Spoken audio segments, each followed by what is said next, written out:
हाँ, तो आज हम लोग यहां से आगे का पोर्शन लेंगे। इसमें अब जेल इलेक्ट्रोफोरेसिस से स्टार्ट होगा, ठीक है। इससे पहले हम लोगों ने अभी पूरी बातें देखी कि रेस्ट्रिक्शन एंडोन्यूक्लियस किस तरह से कट करेगा, किस जगह पर कट करेगा। उस सीक्वेंस का नाम हम लोगों ने पैलिंड्रोमिक सीक्वेंस बोला था, और आपने इको R1 का पैलिंड्रोमिक सीक्वेंस याद रखना है, GAATTC। ऊपर जहां पर कट करेगा वहीं पे नीचे भी, नीचे के स्टैंड पे वहीं पे कट करेगा, राइट। तो अब यहां पर यह कंसेप्ट है कि जो डिजायर्ड जीन हम लोगों ने कट किया ना, उस डिजायर्ड जीन को आपको ऑब्टेन भी करना लगेगा। वो ऑब्टेन करना का जो तरीका है वो जेल इलेक्ट्रोफोरेसिस है। तो इस जेल इलेक्ट्रोफोरेसिस में यहां पर हम लोग जेल की बात कर रहे हैं, और स्पेसिफिकली हम लोग एगारोज जेल की बात करेंगे। किसकी बात करेंगे? एगारोज जेल की बात करेंगे।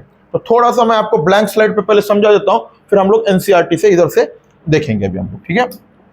इधर देखो अभी क्या बोल रहा हूं, गौर से सुनो अभी। हाँ, कौन से जेल की बात चल रही है?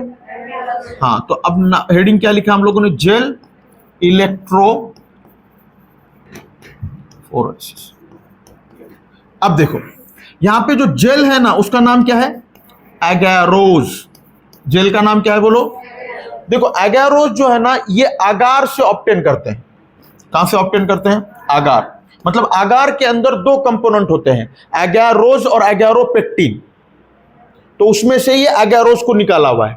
और आपको पता है आगार जो है ये हम लोग रेड अलगी से ऑब्टेन करते हैं।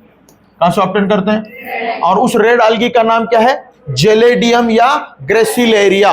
जेलेडियम या ग्रेसिलेरिया रेड अलगी है, जिससे क्या ऑब्टेन करते हैं हम लोग? आगार। और आगार में से फिर क्या करेंगे? एगार। एगारोज का एक यूनिक बात होती है, एगारोज जो है ना, ये जेल टू सोल और सोल टू जेल में कन्वर्ट कर हो सकता है। मतलब अगर ये जेल है, इसको हीट करेंगे हम लोग तो ये लिक्विफाई हो जाएगा, और फिर उसको थोड़ी देर के लिए रख देंगे तो फिर सॉलिडिफाई हो जाएगा। इसीलिए ये एक इंपॉर्टेंट प्रॉपर्टी है उसकी। किसकी इंपॉर्टेंट प्रॉपर्टी है? एगारोज की। ये बात समझ में आई आपको? राइट। नेक्स्ट सर, अब हम लोग क्या करते हैं, एगारोज को जो लिया उसको पहले हीट करेंगे, उसकी वजह से वो क्या हो जाएगा? लिक्विफाई हो जाएगा। क्या हो जाएगा? लिक्विफाई। और फिर उसको एक प्लास्टिक का ऐसे स्पेसिफिक कंटेनर टाइप होता है, जिसमें पहले कोम रखते हैं हम लोग। यहां पे क्या रखते हैं? कोम। और फिर उसके बाद हम लोग इसमें जेल डाल देते हैं। मतलब जेल बोलेंगे मतलब सोल डालेंगे, मतलब कोई लिक्विफाइड फॉर्म डालेंगे। डालने के बाद थोड़ी देर के लिए रख देंगे तो ये सॉलिडिफाई हो जाएगा। जैसे सॉलिडिफाई हो गया तो जो कोम अंदर रखी थी ना, वो निकाल लेते। तो कोम निकालने की वजह से यहां पर ऐसे वेल हो जाते, गड्ढे। क्या हो जाते? गड्ढे। और इस गड्ढे में है ना हमारा जो हम लोगों ने रेस्ट्रिक्शन एंडोन्यूक्लियस से कट किया हुआ जो डीएनए है, उसके अंदर डालेंगे, ठीक है। अब देखो आपको यह बात पता है कि सर जो एगारोज है, एगारोज, उसके अंदर जब हम लोगों ने डीएनए को अब अंदर डाल दिया, तो अब ये जो एगारोज होता है, ये इसका जो अरेंजमेंट होता है, मतलब इसके अंदर एक स्पेसिफिक टाइप का इफेक्ट होता है जिसको सीविंग इफेक्ट बोलते हैं। क्या बोलते हैं उसको? मतलब देखो एगारोज जो होता है ना, ये उसके अगर ये ऐसे पॉलीमर्स है, अब ये पॉलीमर जब अरेंज हो जाते हैं ना, इस तरह से अगर अरेंज हो रहे हैं, तो ये जो बीच बीच में जो गैप बन रहा है ना, इस गैप से डीएनए पास होगा। इस गैप से डीएनए पास होगा। इसी को बोलते हैं सीविंग इफेक्ट। क्या बोलते हैं इसको? Sieving effect. अब जब पास हो रहा है तो अब हमको यह बात पता है कि सर डीएनए के ऊपर निगेटिव चार्ज है। डीएनए के ऊपर कौन सा चार्ज है? डीएनए के ऊपर निगेटिव चार्ज है। अब अगर मैंने यहां पर इलेक्ट्रोड लगाए और इधर मैंने क्या जोड़ा? कैथोड को, और इधर क्या जोड़ा? एनोड को। और जब मैंने इससे इलेक्ट्रिसिटी पास की तो आप देखोगे कि अब ये है ना, जो निगेटिव चार्ज वाले जो क्या बोलेंगे थ्रेड, मतलब जिसके ऊपर निगेटिव चार्ज है, वो पॉजिटिव चार्ज की तरफ जाएगा, मतलब एनोड की तरफ जाएगा। तो ऐसे याद रखो, ए के तरफ जाता है, मतलब एसिड एनोड की तरफ जाता है, एसिड एनोड की तरफ जाता है। तो जब ये सब जा रहे हैं तो जिस तरह के फ्रैगमेंट है उस तरह से वो सेपरेट होंगे। मतलब मीनिंग उसका ये है कि जो साइज में छोटा होगा वो दूर तक जाएगा, जो साइज में कम छोटा है, वो साइज में जो बड़ा है वो वहीं पे रह जाएगा। ये उसके पीछे का मैकेनिज्म। तो हम लोगों ने इलेक्ट्रिसिटी अप्लाई करके इस प्रोसेस को फास्ट कर दिया। क्या कर दिया? फास्ट। नॉर्मल से फास्ट हो गया वो। अब समझ गए अच्छे से क्या हो गया? फास्ट। हाँ ठीक है सर। अब एनसीईआरटी क्या बोल रही है कि जो पहला लाइन है, पहला लेन, उसके अंदर अनडाइजेस्टेड डीएनए डाला। अनडाइजेस्टेड बोले तो जिसपे रेस्ट्रिक्शन एंडोन्यूक्लियस ने वर्क नहीं किया, काम नहीं किया, वो डीएनए कहां डाला? लेन 1 में डाला। तो अब उन्होंने देखा कि ये है ना, ये यहीं पे क्या हो गया? स्टक हो गया। मतलब ये आगे तरफ मूव नहीं हो पाया क्योंकि बड़ा फ्रेगमेंट है, वो सीव से पास ही नहीं होगा, यही रुक गया। इससे और एक बात क्या पता चली कि सर हम लोग रेस्ट्रिक्शन एंडोन्यूक्लियस की, गौर से सुनो अभी, रेस्ट्रिक्शन एंडोन्यूक्लियस की एक्टिविटी को भी चेक कर सकते कि रेस्ट्रिक्शन एंडोन्यूक्लियस जितने पैलिंड्रोमिक सीक्वेंस है उतने जगह पर कट कर रहा है कि नहीं। अगर वो कट कर रहा है तो उतने अलग अलग तरह के आपको बैंड मिलेंगे। समझ में आया? जैसा एग्जांपल के तौर पे अगर मैंने बोला कि मेरे पास एक डीएनए है, इस डीएनए में 3 पैलिंड्रोमिक सीक्वेंस है, 1 2 3। अब बताओ कितने जगह पर कट करेगा रेस्ट्रिक्शन एंडोन्यूक्लियस? 3। कितने फ्रैगमेंट बनेंगे डीएनए के? 4। तो अब बैंड कितने आएंगे आपको? 4। अगर 4 आ रहे हैं तो इसका मतलब क्या हो गया कि आपका रेस्ट्रिक्शन एंडोन्यूक्लियस सही से काम कर रहा है। अरे बोलो, तो रेस्ट्रिक्शन एंडोन्यूक्लियस को चेक करने का काम भी हम लोग जेल इलेक्ट्रोफोरेसिस से करते।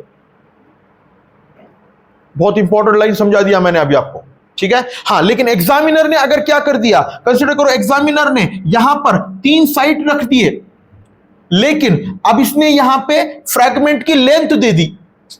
बोल तो ये 20 केबी का है, ये भी 20 केबी का है, ये 40 केबी का है और ये 60 केबी का है। तो अब कितने जगह पर रेस्ट्रिक्शन एंडोन्यूक्लियस कट लगाएगा? 3 जगह पे। कितने फ्रैगमेंट बनेंगे? 4। लेकिन कितने फ्रैगमेंट जेल इलेक्ट्रोफोरेसिस में कितने बैंड दिखेंगे? 3, क्योंकि ये 20-20 वाला एक ही बैंड रहता। ऐसा क्वेश्चन पूछेगा आपको एग्जाम में, तब आपको आना चाहिए कि भाई ये जेल इलेक्ट्रोफोरेसिस का क्या क्या फायदा है, क्या क्या यूज है। परफेक्ट समझ में आया अच्छे से? राइट। फिर नेक्स्ट आगे देखो कि सर अब जो हमारा डिजायर्ड जीन है, जो कहीं पे तो भी आया होगा, यहां पे कंसीडर करो, यहां पे अगर आया तो अब इसको बाहर निकालना है। तो जेल से हमारे डिजायर्ड डीएनए को बाहर निकालना। तो अब अगर हम लोग इससे, अब और एक बात थोड़ा सा समझने वाली है, यहां पे थोड़ा सा एक पॉइंट और एक समझो अच्छे से। सर ये बात तो हमको आपने सब बता दी वगैरह, सब ठीक है, और आप बोल रहे हो कि आपका डिजायर्ड जीन को बाहर निकालना है वगैरह, ये सब बात बोल रहे हो। लेकिन सर ये बताओ कि हमारा जो हमने जो जेल यूज किया ना, एगारोस का जो जेल यूज किया, सर वो एगारोस का जो जेल है वो भी ट्रांसपेरेंट है, और सर हमारा डीएनए भी ट्रांसपेरेंट है। तो हमको कैसा पता चलेगा कि यहां पर हमारा डीएनए है? तो अब आपके एनसीईआरटी क्या बोल रही है कि हम लोग जब ये जेल बना रहे हैं ना, उसी टाइम पर इथिडियम ब्रोमाइड डाल देंगे। Ethidium bromide. अब ये जो इथिडियम ब्रोमाइड है ये क्या है? क्रोमोजेनिक है, मतलब कि कलरफुल चीज है ये, इसके अंदर डाल देंगे। तो अब क्या होगा कि पूरे जेल को कलर आ जाएगा। अब सर पूरे जेल को कलर आ गया, और कॉम्प्लिकेशन हो गया फिर। तो अब क्या होता है कि जैसे जैसे डीएनए आगे आगे जाता है ना, तो वो अपने अंदर इथिडियम ब्रोमाइड को एक्वायर करते चलता है आगे। कहां जा रहा हूं? आगे आगे जा रहा। तो अब क्या होता है कि अब अगर मैंने इस जेल को लिया और उसको अंडर द यूवी लाइट देख रहा हूं मैं, किसमें? अंडर द यूवी लाइट, तब मुझे जहां पर मेरा डीएनए है वहां पे ब्राइट ऑरेंज कलर दिखेगा। कौन सा कलर दिखेगा? ब्राइट ऑरेंज कलर दिखेगा। अब जहां पे ब्राइट ऑरेंज कलर दिख रहा है तो समझ जाना कि वहां पे हमारा क्या है? डीएनए है। तो अब हम लोग उस डीएनए को आसानी से निकाल सकते हैं, राइट? अब याद रखो कि इथिडियम ब्रोमाइड बहुत ज्यादा कार्सिनोजेनिक होता है। क्या होता है?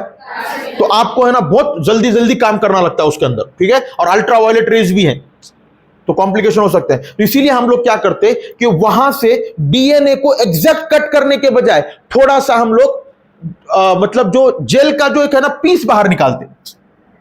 जेल का पीस इस जेल से बाहर निकाला, उस प्रोसेस का नाम है इलूशन। उस प्रोसेस का नाम क्या है? क्या नाम है उसका? इल्यूशन। क्या बोलेंगे उसको? इल्यूशन। अब इल्यूशन में निकाला मतलब क्या निकला उसमें? सर उसमें हमारा डीएनए भी आया और उसमें हमारा जेल भी आया। तो अब इसको क्या करते? हीट करते। अब हीट करने के बाद अब ये जो टेस्ट ट्यूब के अंदर हीट किया तो जेल की डेंसिटी ज्यादा है तो इन्हें नीचे जाकर बढ़ जाएगा और ऊपर कौन दिखेगा आपको? डीएनए। और उस डीएनए को सेपरेट कर लेते, निकाल लेते। ये हमारे पास हमारा डिजायर्ड डीएनए मिल गया। इस तरह से हम लोग जेल इलेक्ट्रोफोरोसिस करके हम लोग किसको ऑब्टेन करते हैं? डिजायर्ड डीएनए को ऑब्टेन करते हैं। अब परफेक्ट समझ में आया? तो अब हम लोग एनसीईआरटी में देखो कहां कहां पे पॉइंट पे क्वेश्चन आ सकता है। देखो अभी बता देता हूं मैं आपको। देखो अब ये देखो separation and isolation of DNA fragment. ठीक है, अब देखो यहां पे क्या बोल रहा हो कि gel since DNA fragment are negatively charge molecule then can be separated forcing them move toward the, देखो एनोड की तरफ जाता है बोला मैंने, ए की तरफ जा रहा है, ए की तरफ जाता है मतलब ए बोले तो एसिड एनोड की तरफ जाता है। ठीक है, under an electric field through a medium, और उसको क्या बोलना है? मैट्रिक्स। बोलते वो जेल मैट्रिक्स है। Nowadays the most commonly used matrix is which is natural extracted from, देखो सी वीड्स बोल रहा है, सी वीड, गौर से सुनो, सी ग्रास जॉस्टेरा को बोलते। देखो सेक्सुअल रिप्रोडक्शन में पढ़ा था ना, सी ग्रास किसको बोलेंगे? जिसका पोलन ग्रेन सब में लॉन्गेस्ट है। ठीक है, अब आगे देखो, the DNA fragments separate resolve according to their size. देखो ये देखो मैं क्या बोल रहा हूं, sieving effect provide by the, hence the smaller the fragment size the farther the move, farther बोले तो दूर, जो छोटा है वो दूर तक जाएगा और जो बड़ा है वो वहीं पर रह जाएगा, ये बोल रहा हूं। क्लियर? अब आगे देखो,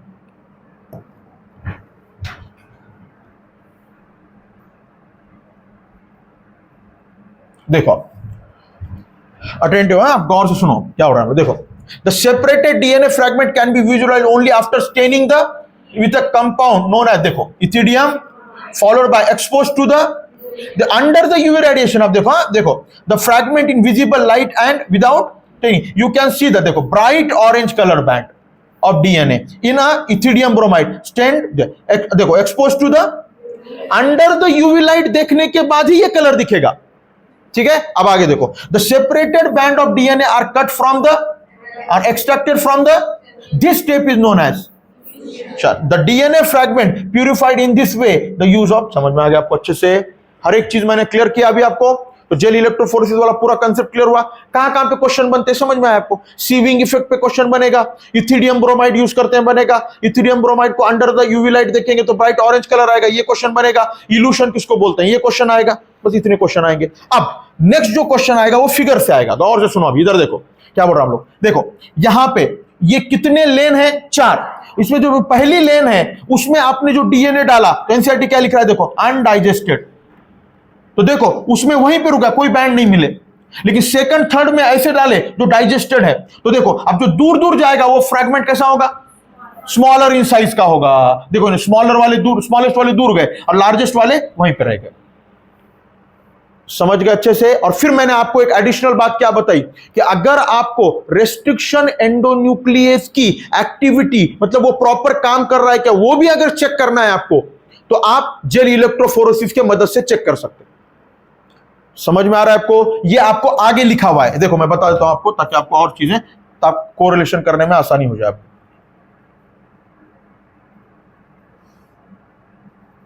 देखो एनसीईआरटी क्या बोल रहा है, एगारोज जेल इलेक्ट्रोफोरेसिस। देखो इस पेज पे अगर आप आओगे समझ में आए, agarose gel electrophoresis is employed to check the progression of restriction enzyme digestion.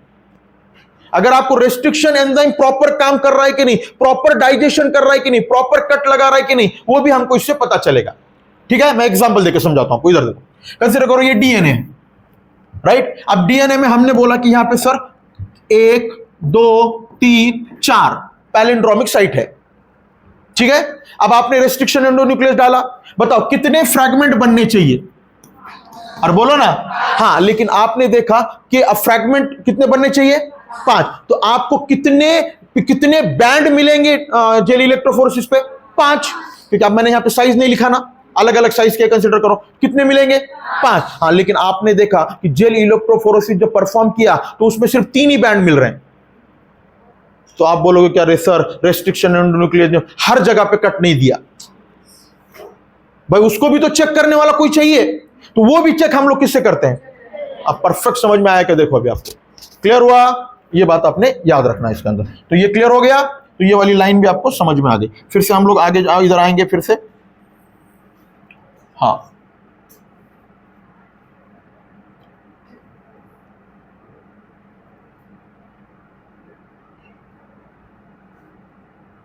हाँ, अगला जो पॉइंट है वो क्या है बोलो? Cloning vector.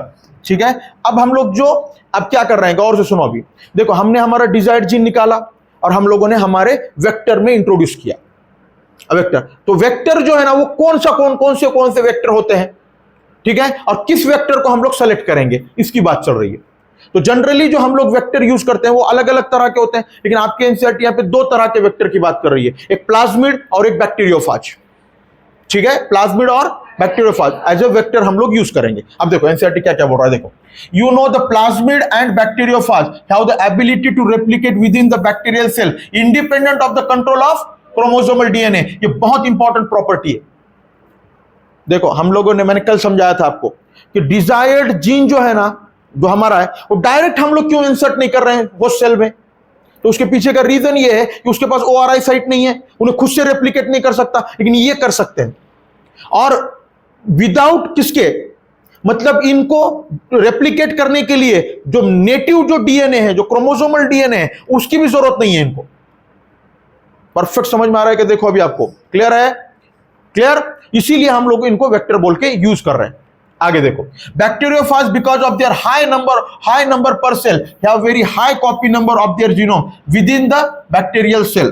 ठीक है, अब देखो क्या समझाता हूं। Some plasmids may have only 1 or 2 copies per cell, whereas others have the 15 to 100 per cell. Their number can go even higher if you are able to link the alien piece of DNA with the bacteriophage or plasmid DNA.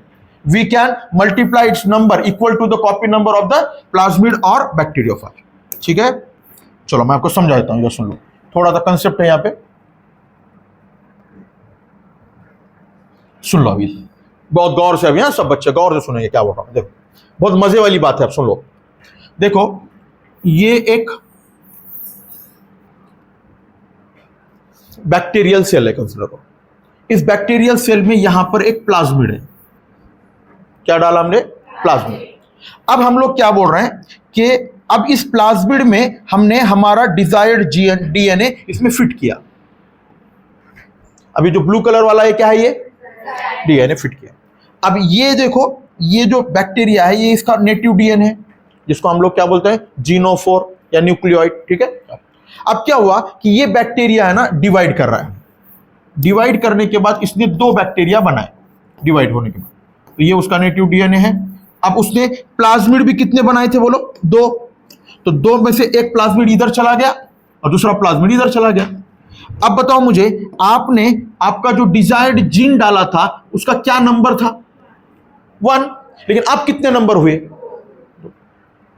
देखो आपके desired gene का number भी बढ़ रहा है, लेकिन हम क्या बोल रहे हैं कि अब इस बैक्टीरिया में जो प्लाज्मिड है उसने डिवाइड किया। अब बोल रहे हैं कि भाई ये प्लाज्मिड जो है, अगर यहां पर ये अपने 100 कॉपी अगर बना लेता तो आपके डिजायर्ड जीन के कितने कॉपी बन जाते? 100। उसमें से 50 इधर जाते, 50 इधर जाते। तो अगर कोई प्लाज्मिड अपने नंबर को इतना ज्यादा बढ़ा रहा है कि ये डिवाइड होने से पहले ये 15 से 100 गुना डिवाइड करके बढ़ रहा है, तो हम बोलेंगे कि ऐसा प्लाज्मिड या ऐसा वेक्टर, उसका कॉपी नंबर हाई है। क्या हाई है? Copy number. तो हाई कॉपी नंबर वाले प्लाज्मिड हम लोग सेलेक्ट करते, चूज करते। तो सर हाई कॉपी नंबर का मतलब क्या है? कि वो रिप्लिकेशन फास्ट कर रहा है। तो सर रिप्लिकेशन फास्ट कर रहा है मतलब उसके पास क्या है? ORI साइट है। तो सर ORI साइट तो सबके पास होती है, लेकिन हम लोगों ने क्या दिमाग लगाया कि देखो बैक्टीरिया में जो बैक्टीरियोफाज है वो अपने नंबर को कितने फास्ट बढ़ाता है, मतलब उसके ORI में कुछ यूनिक बात है, जो कि यूनिक बात किसमें नहीं है? दूसरे कोई सेल में नहीं है। तो हम लोग क्या करते हैं, उस तरह के बैक्टीरियोफाज का जो ORI है वो हम लोग इस प्लाज्मिड में ऐड करेंगे, ताकि हमारा नंबर क्या हो जाएगा? बहुत फास्ट बन जाएगा, और हमारे जो डिजायर्ड जीन है उसकी कॉपी 100 गुना बढ़ जाएंगी। ये उसके पीछे का रीजन। आप समझ गए? तो हम लोग किस तरह का प्लाज्मिड सेलेक्ट करेंगे? ऐसा प्लाज्मिड जिसका कॉपी नंबर हाई हो, हाई कॉपी नंबर वाले प्लाज्मिड को हम लोग चूज करेंगे। परफेक्ट समझ में आया? और वो आपको कहां से मिलेगा आइडिया? वो बैक्टीरियोफाज से मिल जाता है हमको आइडिया। और ये इनको ही प्लाज्मिड को ही क्यों यूज करते हैं हम लोग, या तो बैक्टीरियोफाज, क्योंकि उनके अंदर सेल्फ रेप्लिकेट करने की प्रॉपर्टी। ये परफेक्ट समझ में आया? बोलते चलो। हाँ ठीक है। अब देखो, vector used at present are engineered in such a way that they easily link to the foreign DNA और selection of recombinant from non. तो देखो, अब हमारे पास जो हम लोगों ने डिजायर्ड जीन ऐड किया ना, तो हम लोगों को ऐसा भी वेक्टर बनाना लगेगा जिस वेक्टर से हमको यह बात पता चले कि सर हमारा जो रिकॉम्बिनेंट डीएनए है उसमें फिट बैठा कि नहीं बैठा। मतलब हम लोग रिकॉम्बिनेंट से नॉन रिकॉम्बिनेंट को भी सेपरेट कर पाए, ये वाली बात चल रही है। ठीक है। अब आगे आपके एनसीईआरटी ने ये बोला है कि जो क्लोनिंग वेक्टर होता है उसके अंदर क्या क्या चीजें होनी चाहिए। तो अब आपको पता है कि क्लोनिंग वेक्टर के अंदर क्या क्या फीचर होने चाहिए। The following the feature that are required to facilitate the cloning vector, cloning into a vector. ठीक है। देखो, ओरिजिन ऑफ मतलब ORI साइट होनी चाहिए। क्या होनी चाहिए? ORI साइट होना। दूसरा क्या होना चाहिए? सेलेक्टेबल मार्कर होना चाहिए। तीसरा क्या होना चाहिए? क्लोनिंग साइट्स होनी चाहिए। ठीक है। अब आपको पता है सर ORI साइट मतलब ओरिजिन ऑफ रेप्लिकेशन, मतलब ओरिजिन ऑफ रेप्लिकेशन की अगर साइट उसमें मौजूद है, इसका मतलब यह है कि उन्हें खुद से रेप्लिकेट कर सकता है। क्या कर सकता है? खुद से रेप्लिकेट कर सकता है। अब देखो एनसीईआरटी क्या बोल रहा है, this is sequence from where replication start and any piece of DNA when linked to this sequence can be made to replicate within the host cell. मतलब उसके साथ में हम लोग किसको जोड़ेंगे? हमारा डिजायर्ड जीन, जिसके मतलब ORI साइट के बाजू से। तो क्या हो जाएगा कि वो जैसा उन्हें खुद रेप्लिकेट करेगा तो हमारा डिजायर्ड जीन भी रेप्लिकेट कर देगा। ये उसके पीछे का रीजन। ठीक है। अब आगे देखो क्या बोल रहा है, the sequence is also responsible for controlling the copy number of the linked DNA. So if one wants to record many copies of the target DNA it should be clone in a vector whose origin support of the. मतलब आप समझ में आया कि हम लोग किसका ORI use करेंगे अगर हमको ज्यादा हाई कॉपी नंबर चाहिए? तो बैक्टीरियोफाज का। तो उसके अंदर क्या होता है? कॉपी नंबर क्या है उसका? बहुत ज्यादा है। यहां तक समझ में आया? नेक्स्ट क्या बोल रहा है, देखो सेलेक्टेबल मार्कर। अब सेलेक्टेबल मार्कर के लिए हम लोग जो यूज करते हैं वो एंटीबायोटिक रेजिस्टेंस जीन यूज करते हैं हम लोग।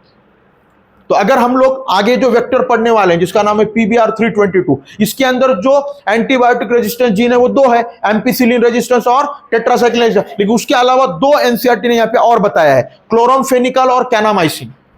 क्लोरमफेनिकल और कैनामाइसिन भी क्या है? एंटीबायोटिक रेजिस्टेंस जीन हम लोग यूज कर सकते हैं। लेकिन PBR322 के अंदर दो यूज किए हैं, एम्पार और टेटार, मतलब एम्पिसिलिन रेजिस्टेंस और टेट्रासाइक्लिन रेजिस्टेंस। अब देखो एनसीईआरटी ने यहां पे लिखा है, देखो normally the genes encoding the resistance of such as, देखो एम्पिसिलिन, क्लोरमफेनिकल, टेट्रासाइक्लिन और कैनामाइसिन। याद रह जाएगा अच्छे से। और आगे जो आपकी एनसीईआरटी बोल रही है क्या? क्लोनिंग साइट्स, मतलब यहां पर हमारे पास क्लोनिंग साइट होनी चाहिए।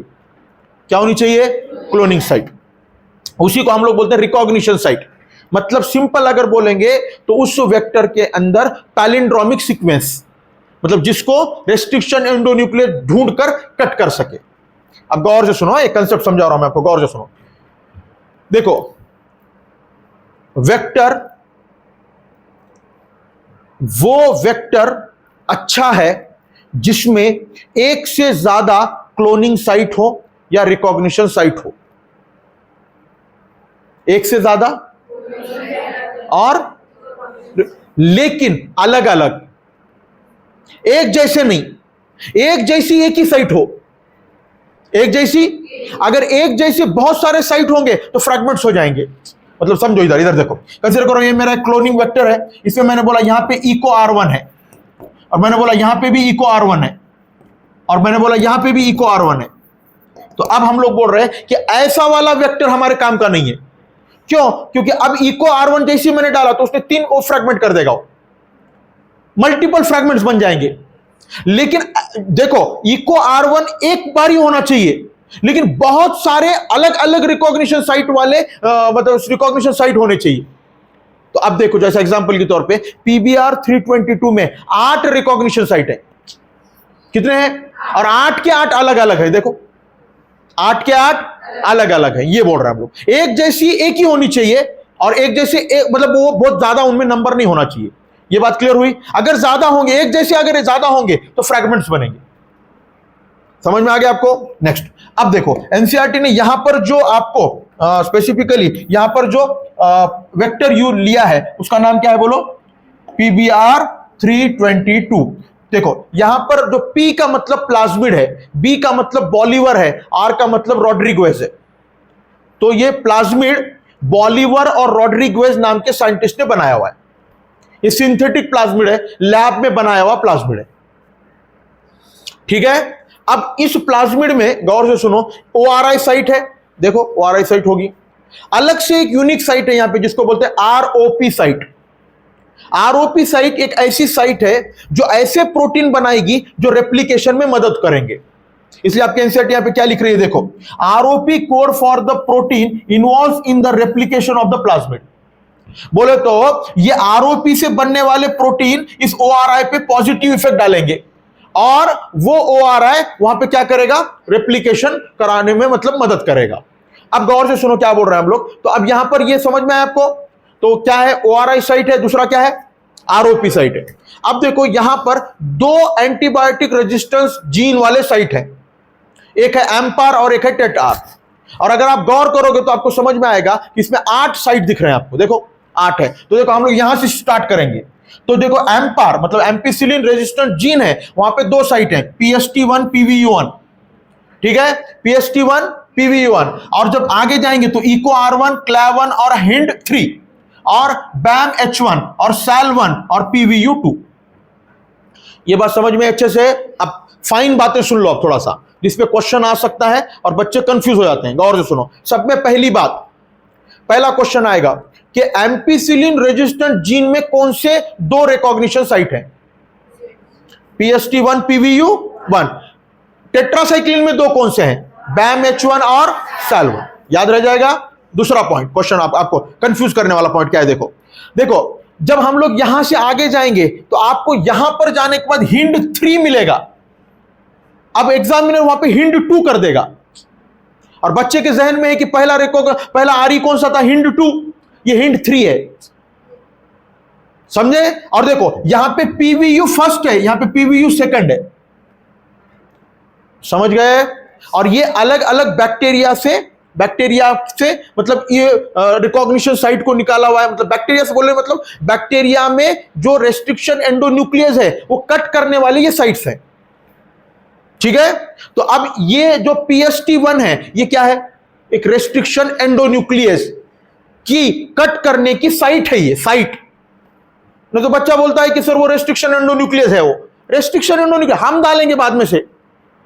ये साइट है, साइट जो PST मतलब ये बैक्टीरिया का नाम है, प्रोबेडेंशिया स्टुअर्टाई।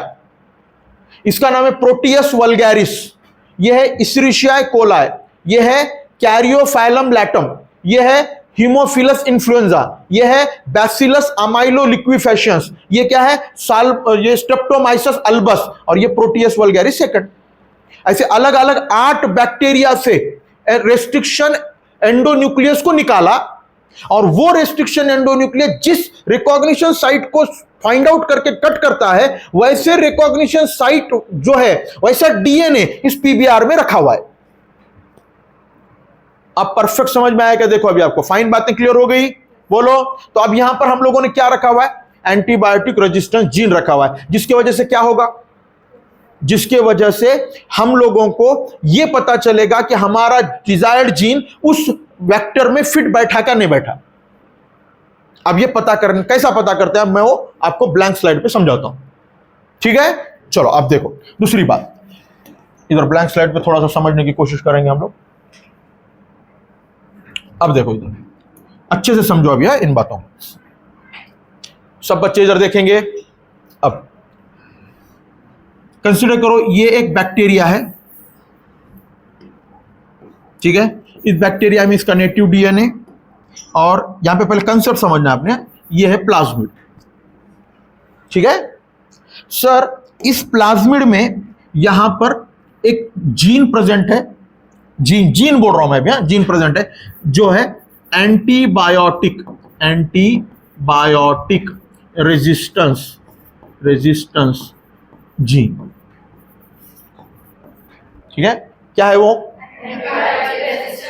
कहां पे प्रेजेंट है, यहां तक सबको क्लियर है। सर ये एंटीबायोटिक रेजिस्टेंस जीन ट्रांसक्राइब करेगा, सर आगे चलकर ट्रांसलेट करेगा, और ये एक प्रोटीन बनाएगा, और वो प्रोटीन है ना, कंसीडर करो कि क्या है, उसके अंदर कैटालिटिक पावर है, इसीलिए हम उसी प्रोटीन को एंजाइम बोल रहे हैं। किसने एंजाइम बनाया, समझ में आया। अब आपने इसके ऊपर एंटीबायोटिक डाला,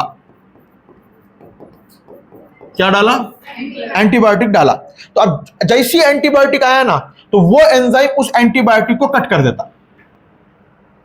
तो अब बताओ मुझे, ये बैक्टीरिया वो एंटीबायोटिक डालने की वजह से वो मरा क्या, डेड हुआ क्या, मतलब ये बैक्टीरिया इस एंटीबायोटिक के लिए सर हो गया रेजिस्ट। क्या हो गया सर, ये रेजिस्ट क्यों हो पाया, इस जीन के वजह से। परफेक्ट समझ में आया अभी आपको, इस जीन की वजह से वो क्या हो पाया। अब गौर से सुनो क्या बोल रहा है आगे। सर हमने क्या किया, वही प्लाज्मिड निकाला हम लोगों ने। सर ये प्लाज्मिड को मैंने बड़ा किया, इस प्लाज्मिड में यहां पर एक डिजायर्ड, यहां पे एक जीन था जिसका नाम है एंटीबायोटिक रेजिस्टेंस जीन। अब मैंने क्या किया, यहां पे कट करके मेरा डिजायर्ड जीन फिट किया इसके अंदर। क्या फिट किया, डिजायर्ड जीन फिट किया। अब बताओ मुझे, अब वो जीन एंटीबायोटिक रेजिस्टेंट जीन रहा क्या, बोलो, नहीं रहा, क्योंकि एक भी न्यूक्लियोटाइड चेंज होगा तो प्रोटीन चेंज हो जाएगा। आपने तो यहां पे सिर्फ पूरा डिजायर्ड जीन ऐड कर दिया, अरे बोलो ना। तो इसका मतलब आपने आपका क्या ऐड किया, डिजायर्ड जीन। क्या ऐड किया, डिजायर्ड जीन ऐड करने के वजह से एंटीबायोटिक रेजिस्टेंस जीन सर ये इनएक्टिवेट हो गया। क्या हो गया सर, इनएक्टिवेट किसके वजह से हुआ, डिजायर्ड जीन के इंसर्शन से। कैसे, इसीलिए इसको बोल रहे इंसर्शनल इनएक्टिवेशन।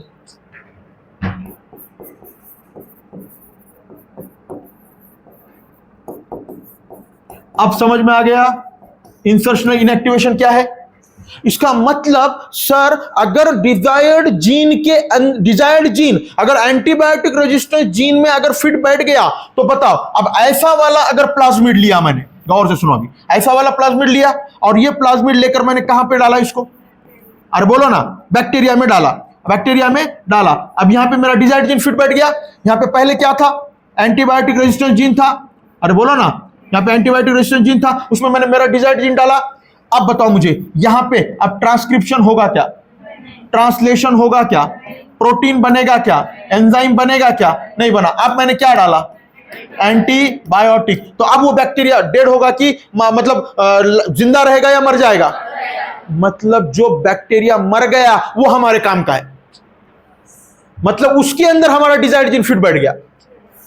अगर डिजायर्ड जीन वहां पर फिट नहीं बैठा, इसका मतलब वो कुछ काम का नहीं है हमारे, मतलब डिजायर्ड जीन में उसको अंदर फिट बैठा। ये चेक करने के लिए हम लोग एंटीबायोटिक रेजिस्टेंस जीन डालते, जो एज ए सेलेक्टेबल मार्कर। अब ये कंसेप्ट क्लियर हुआ कि अच्छे से देखो, पहले सबको समझ में आया, बोलो हाँ। अब हम लोग एक्चुअल में PBR 322 में क्या कर रहे हैं, अब देखो इधर देखो। अब क्या किया हम लोगों ने कि सब में पहले हम लोगों ने एक प्लाज्मिड लिया। क्या लिया, प्लाज्मिड। इस प्लाज्मिड में हम लोग बोल रहे हैं कि हमने रेस्ट्रिक्शन एंडोन्यूक्लियस से कट किया। क्या किया, अब सर हम लोगों ने जो रेस्ट्रिक्शन एंडोन्यूक्लियस यूज किया ना, उसका नाम है BAM-H1। एनसीईआरटी का यूज कर रहा हूं मैं डेटा। क्या यूज किया, BAM-H1 से सर मैंने डिजायर्ड जीन को कट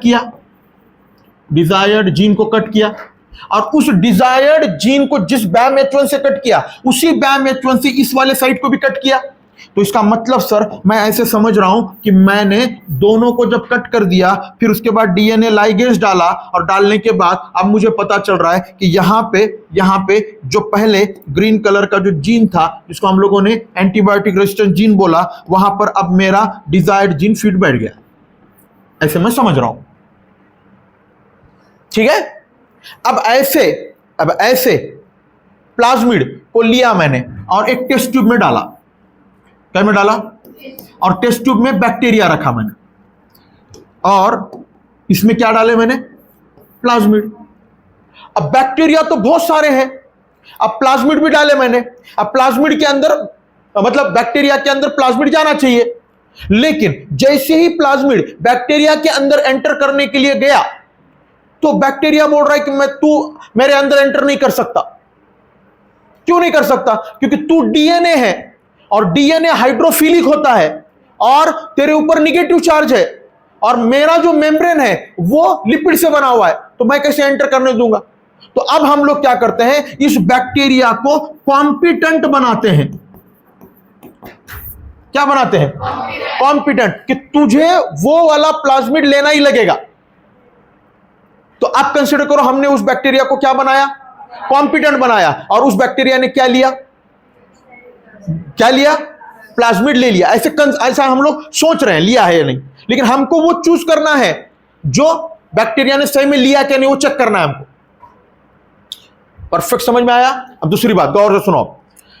देखो, आपने डिजायर्ड जीन कहां पर एंटर किया, प्लाज्मिड में। प्लाज्मिड में डिजायर्ड जीन फिट बैठा कि नहीं, ये प्लाज्मिड को देख के हम लोग उस प्लाज्मिड को चूज नहीं कर सकते, प्लाज्मिड के थ्रू ही हम लोग चेक नहीं कर सकते। हमको उस प्लाज्मिड को पहले बैक्टीरिया में डालना लगेगा, और बैक्टीरिया के थ्रू चेक करते हैं हम लोग। नहीं तो आप बोलोगे ना सर इसमें फिट बैठा कि नहीं, इसमें देखो ना, बैक्टीरिया में डालने की क्या जरूरत है। लेकिन हम लोग क्या कर रहे हैं, बैक्टीरिया के थ्रू चेक करना लगता हमको। परफेक्ट समझ में आया? हाँ, तो अब बताओ मुझे, ये जो टेस्ट ट्यूब है, इसमें कितने तरह के बैक्टीरिया हो सकते हैं? अब अरे बोलो ना, कितने तरह के बैक्टीरिया हो सकते हैं? नहीं, 3 तरह के बैक्टीरिया हो सकते हैं। कितने तरह के? देखो, अब ये एक बैक्टीरिया है, ये दूसरा बैक्टीरिया है, और ये तीसरा बैक्टीरिया। कितने तरह के बैक्टीरिया है? 3 तरह के। सर ये ऐसा बैक्टीरिया है, अब देखो, ये ऐसा बैक्टीरिया है जिसके पास प्लाज्मिड गया ही नहीं, जिसके पास प्लाज्मिड गया ही नहीं। अब उसको क्या बोलेंगे अब हम लोग?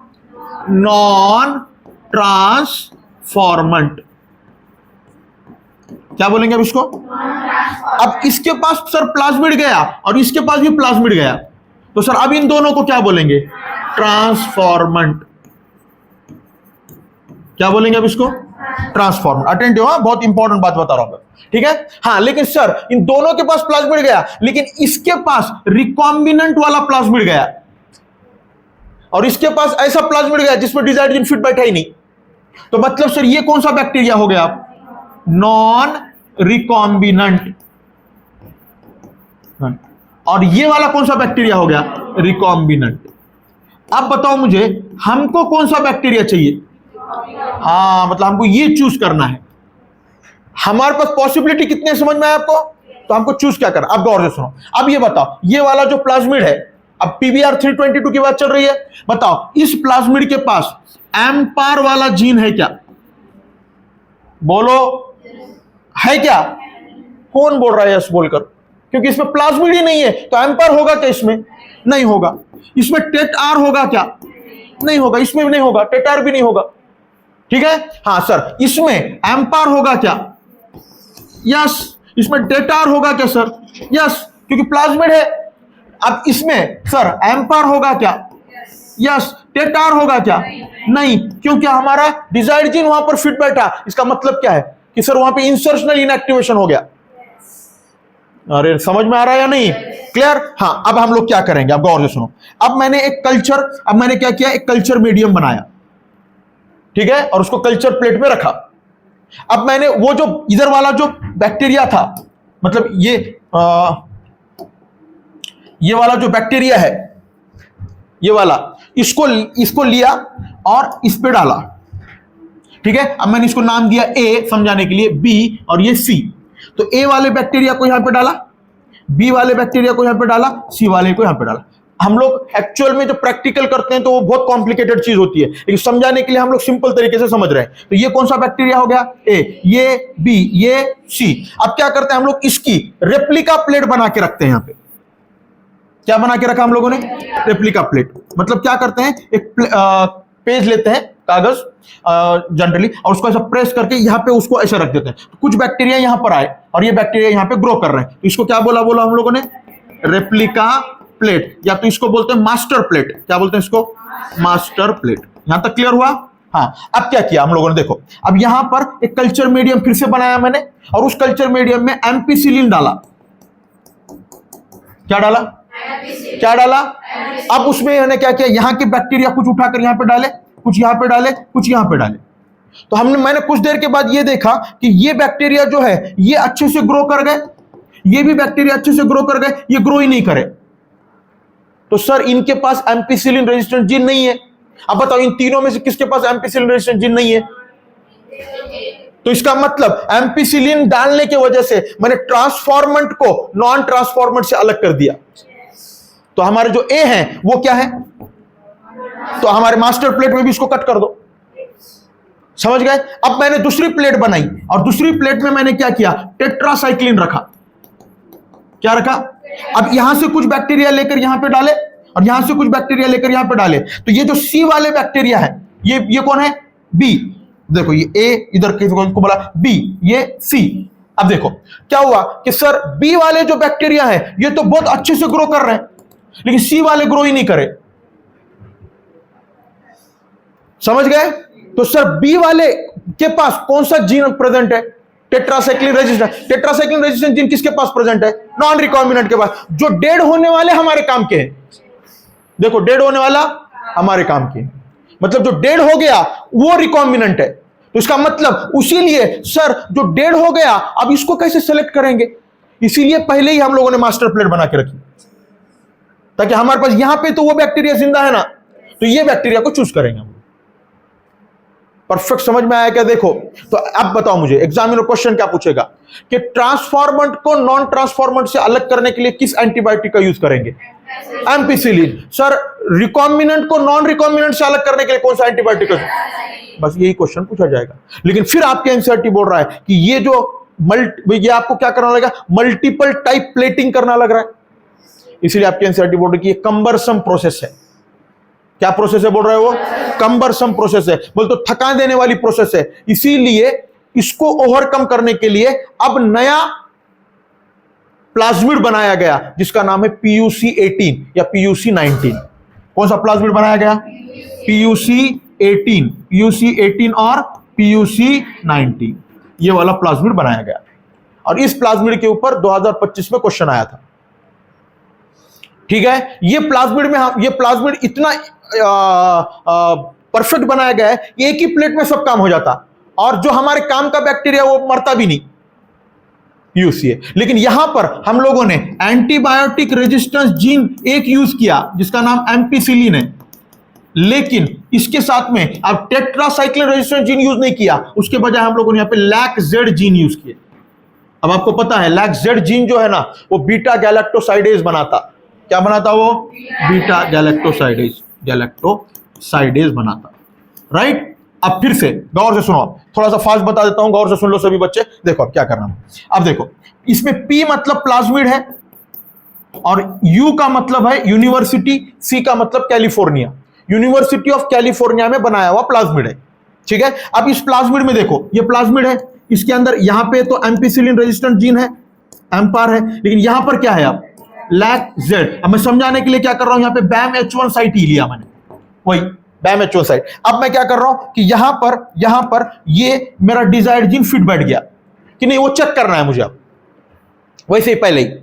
ठीक है, तो अब वो जो टेस्ट ट्यूब मैंने ऐड किया उसमें कितने पॉसिबिलिटी बने? फिर से 3। बताओ पहले पॉसिबिलिटी क्या है? अरे बोलो ना, नॉन ट्रांसफॉर्मेंट। दूसरी पॉसिबिलिटी क्या है?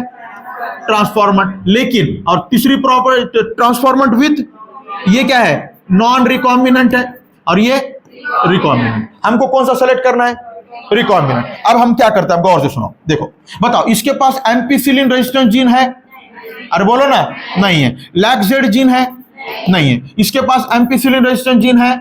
अरे बोलो ना, यस। Lack-Z gene, yes. इसके पास एम्पिसिलिन रेजिस्टेंट जीन, यस। इसके पास लैक-जेड नहीं है। बस क्लियर हुआ? हाँ, अब क्या करते हैं हम लोग, गौर से सुनो। अब क्या करते हैं हम लोग, कल्चर प्लेट बनाया। एक ही, इसमें ऑलरेडी एम्पिसिलिन डाला, क्या डाला, और इसके अंदर क्रोमोजेनिक सबस्ट्रेट डालते, क्रोमोजेनिक सबस्ट्रेट ऐड करते, उसका नाम है, सबस्ट्रेट ऐड करते उसका नाम है एक्स गैल। क्या नाम है उसका, गैल। ये क्रोमोजेनिक है, मतलब ये पहले कलरलेस रहता है, ये कैसा रहता, और जब इसके ऊपर लैक्जेड एंजाइम एक्ट करेगा तो ये ब्लू कलर का हो जाएगा, समझे।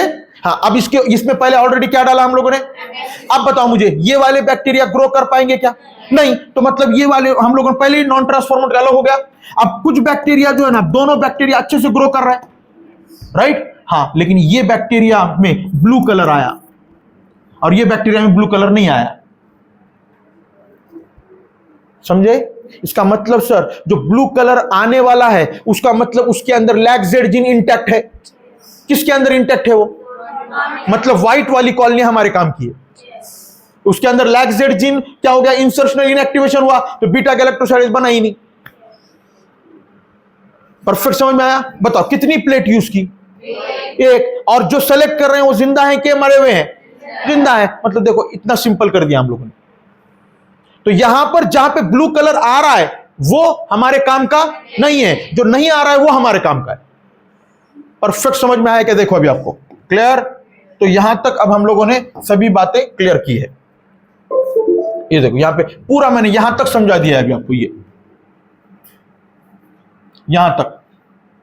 यहां तक पूरा समझाया है, ठीक है। अगर आप एनसीईआरटी पढ़ोगे तो भी आपको क्लियर होगा। देखो क्या बोल रहे हैं हम लोग, और सुनो। In this, recombinant DNA is inserted within the coding sequence of the beta galactosidase. This results into inactivation of the gene of synthesis of this enzyme, which is referred to as insertional. The presence of chromogenic substance give blue-colored colonies if the plasmid in the bacteria does not have an insert. Desired gene अगर नहीं है तो उन्हें blue colour देगा, अगर desired gene है तो blue colour, मतलब व्हाइट कॉलोनीज है। यही नीट का क्वेश्चन था।